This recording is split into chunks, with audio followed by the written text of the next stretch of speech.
Hello, my name is Vincent and welcome to my channel. On this channel, I'm going to talk about personal and financial well-being. So let's go make ourselves a cup of tea and get started with this video.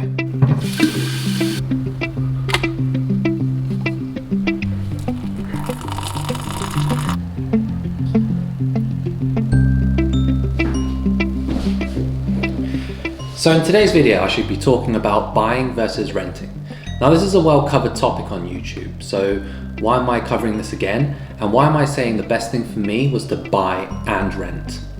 Well, this has led me to pay half price rent on the property that I'm currently staying in now. And in this video, I shall share with you how I did that. This apartment is way beyond what we thought we could afford. It has great amenities, it has a great view, and it's definitely something that we couldn't afford to buy outright. So how did I move into this apartment whilst living within my means?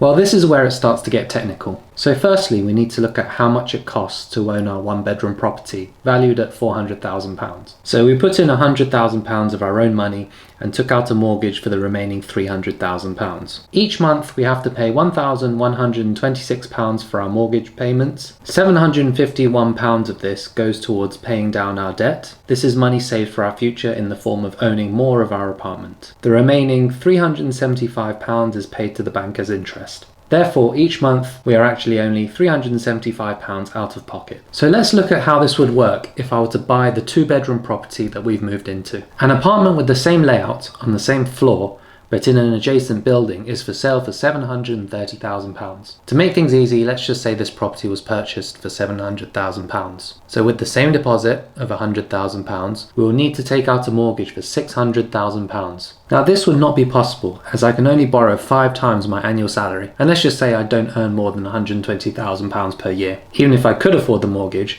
I'm borrowing a larger proportion of the property, which is more risk to the bank, and hence my interest rate would be higher. The next scenario is where it gets interesting. So we know that net outgoings for our one-bedroom property is £375 per month. However, this is now a cash generating asset, making me £1,350 per month. So now instead of costing me money, i.e. being a liability, it is now an asset generating me £975 of income every month.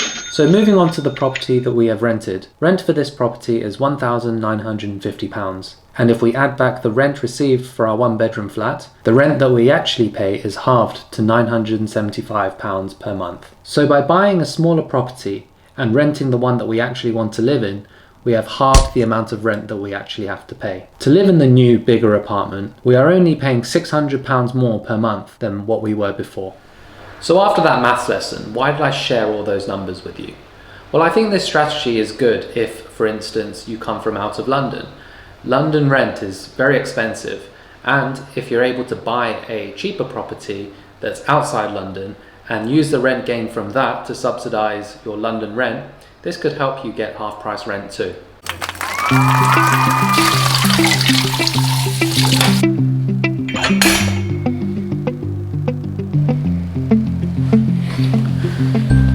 Thank you for watching my video, and I hope you found it useful.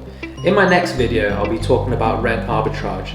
So this is comparing the rent that you pay and the rent that you receive. So please like and subscribe and join me for my next video. But until then, it's time to watch TV.